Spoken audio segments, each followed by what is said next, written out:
August 3rd, a day I'll never forget, and I was the #1 album on the hip-hop iTunes charts. And LyricStudio was very much a part of this process.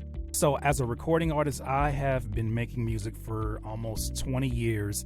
I took a 5-year hiatus away from making music as an artist. In that time being, I kind of slowly got back to it, but never really fully committed until I said, you know what, guys, I think it's time to work on an album. That album would go on to become DIY 2, which, thankful for my community, it became the #1 hip-hop album on the iTunes hip-hop charts. In the time that I had stopped making music, a lot of tools have come out. A lot of tools have kind of stayed the same, but LyricStudio was one that caught my attention. Looking for something that can actually suggest you phrases that may inspire other phrases, or you may want to use those. LyricStudio just had so much already working for it and at the source. So for me, it was a no-brainer to at least try it out. Using it, the ideas started coming faster.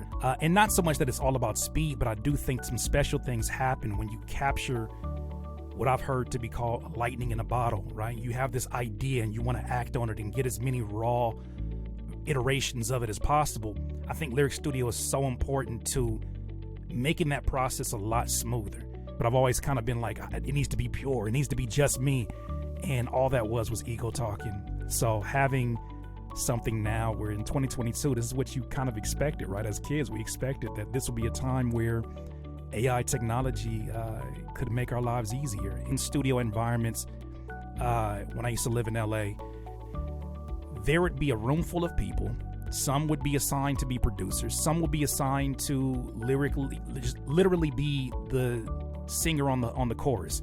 But sometimes ideas would come from the producers in the room that says, what if you said it like this?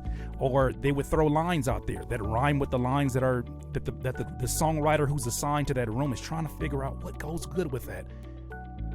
All that LyricStudio has done is created an AI system that simulates that same kind of interaction in the studio, right? And nobody talks about the purity of one person has to come up with everything. Well, that's not the way great things are created in any field. I named this project DIY 2 because so many of these ideas I did have to put into motion, but in terms of bringing them home and getting the best product possible, I'm grateful to be able to call in my friends. And those friends include producers that I've been working with for years, artists that I've been working with, and now LyricStudio.